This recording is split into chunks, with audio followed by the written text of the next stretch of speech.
گفتگو ہے وہ شب برات کے حوالے سے ہے کہ شب برات کو شب برات کیوں کہتے ہیں۔ نمبر 2، شب برات کی فضیلت ثابت ہے یا نہیں ہے۔ نمبر 3، شب برات کا روزہ ثابت ہے یا نہیں ہے۔ نمبر 4، شب برات میں آیا کہ پورے سال کے فیصلے ہوتے ہیں یا نہیں ہوتے ہیں۔ نمبر 5، باقی قبرستان کے اندر شب برات میں جانا، شب برات میں آیا کہ خاص قسم کے جو کھانے پکائے جاتے ہیں ان کا کیا حکم ہے۔ شب برات کو شب برات کیوں کہا جاتا ہے، کون سی وجہ سے کہا جاتا ہے، قرآن میں ہے یا حدیث میں ہے؟ نہ تو اس کا نام قرآن میں ہے نہ تو اس کا نام حدیث میں ہے، بلکہ اس کا نام نصف اللیل شعبان ہے حدیث کے اندر جو ملتا ہے۔ باقی شب برات کو شب برات کیوں کہا جاتا ہے، لوگوں کے اندر مشہور ہے کہ شب رات کو کہتے ہیں، برات بری ہونے کو کہتے ہیں کہ اس رات میں لوگوں کو بری کیا جاتا ہے جہنم سے، شاید اس وجہ سے لوگوں نے نام رکھ لیا ہو۔ باقی اس کا روزہ ہے یا نہیں ہے کہ 13، 14، 15 کو آپ صلی اللہ علیہ وسلم روزہ رکھا کرتے تھے۔ اگر کوئی اس نیت سے روزہ رکھتا ہے تو اس میں کسی قسم کا کوئی حرج نہیں ہے، کوئی قباحت نہیں ہے کہ بھئی آپ صلی اللہ علیہ وسلم ایام 20 کے روزے رکھا کرتے تھے۔ شعبان کے اندر ویسے بھی کثرت سے آپ صلی اللہ علیہ وسلم روزے رکھا کرتے تھے۔ اگر اس نیت سے کوئی روزہ رکھتا ہے تو اس میں کسی قسم کا کوئی حرج نہیں ہے۔ رات کا تو روزہ ہے ہی نہیں ہے اسلام میں، اتم الصیام الی اللیل، رات تک مغرب تک روزہ ہے مسلمانوں کا، اس کے بعد رات کا تو روزہ ہی نہیں ہے۔ باقی شب برات کی فضیلت جو ہے وہ ثابت ہے یا نہیں ہے، بعض لوگ تو بالکل انکار کر دیتے ہیں، بعض لوگ بہت زیادہ غلو کر دیتے ہیں، لیکن درمیان والی راہ یہ ہے کہ بہت ساری احادیث جو ضعیف ہیں شب برات پر دلالت کرتی ہیں۔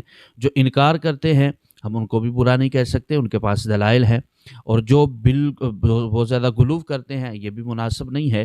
درمیان والی راہ یہ ہے کہ محدثین کا یہ اصول ہے کہ جب ضعیف روایات کثرت سے ہو جائیں اور بہت زیادہ ہو جائیں تو اصول یہ ہے کہ وہ حسن لغیرہ تک پہنچ جاتی ہیں۔ تو اس لیے شب برات کی فضیلت تو ثابت ہے لیکن عمل کوئی ثابت نہیں، کون سا عمل کرنا چاہیے اور کس طریقے سے عبادت کرنی چاہیے۔ کہتے ہیں خاص قسم کے کھانے پکانا، کوئی حدیث موجود نہیں ہے، ضعیف حدیث بھی موجود نہیں ہے کہ تھوڑی سی کوئی ضعیف حدیث بھی موجود ہو اور ہم کہیں کہ بھئی شب برات کے دن خاص قسم کا یہ کھانا پکائیں تو یہ ہوگا وہ ہوگا، ایسی کوئی حدیث نہیں ہے۔ اس کے بعد شب برات کی رات میں آیا کہ پورے سال کے فیصلے ہوتے ہیں یا نہیں ہوتے ہیں، اس کے بارے میں دیکھیں قرآن مجید کی جب نص موجود ہو، نص قطعی موجود ہو تو اس وقت قرآن مجید پر عمل کیا جائے گا۔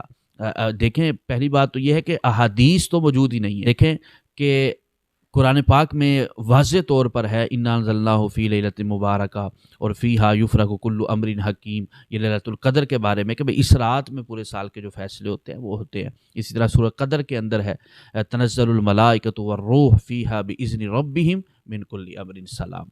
تو یہ بات تو قرآن سے ثابت ہو گئی کہ بھئی جو فیصلے ہوتے ہیں پورے سال کے وہ لیلۃ القدر کی رات میں ہوتے ہیں، اس رات میں نہیں ہوتے ہیں۔ باقی شب برات میں خاص قسم کے کھانے بنانا اور اسی طرح شب برات میں خاص قسم کی کوئی اب عبادت نہیں ہے۔ آپ اپنے گھر میں عبادت کریں، مسجد میں عبادت کریں، جس طریقے سے جہاں مرضی آپ چاہیں عبادت کریں، لیکن کوئی مخصوص عبادت نہیں ہے بھئی اس طریقے سے نفل پڑھیں تو آپ کو یہ ثواب ہوگا، اس طریقے سے کریں گے تو آپ کو یہ ثواب ہوگا، اس طرح کا کچھ بھی نہیں ہے۔ باقی قبرستان کے اندر شب برات میں جانا یہ بھی ثابت نہیں ہے، ایک ضعیف حدیث ہے حضرت عائشہ رضی اللہ عنہ کی طرف منسوب کی جاتی ہے۔ جو روایت بیان کی جاتی ہے، پہلی بات تو یہ ہے کہ یہ ضعیف حدیث ہے۔ اگر اس کو آپ صحیح بھی سمجھ لیں، فرض کر لیں کہ یہ حدیث صحیح ہے تو آپ اس انداز میں جائیے، اس طریقے سے جائیے۔ اور دوسری بات یہ ہے کہ کیا یہ صحابہ کرام کو یہ حدیث سمجھ میں نہیں آئی کہ صحابہ کرام دیکھیں لو کان خیرا لسبقونا الیہ، صحابہ کرام ہر اس خیر کے کام میں سبقت کرتے تھے جو نبی کی سنت تھی یا جو نبی کریم صلی اللہ علیہ وسلم اس کا حکم دیتے تھے، اور آپ اور ہم کو زیادہ سمجھ میں آ گئی ہے یہ بات۔ تو صحابہ کرام رضوان اللہ تعالیٰ علیہم اجمعین شب برات میں نہ تو قبرستان میں جاتے تھے، ہاں ویسے آپ قبرستان میں جائیں، روزانہ جائیں، وہاں پر جائیں، اپنی آخرت کی فکر کریں، وہاں پر سنسان جگہ کو دیکھ کر کے یہ لوگ تھے کہ جو یہاں پر دنیا میں رہا کرتے تھے آج قبرستان کے اندر ہیں، ان کو آپ دیکھیں، اور دیکھنے کے بعد آپ اپنی قبر کی، آخرت کی، میدان محشر کی آپ تیاری کریں۔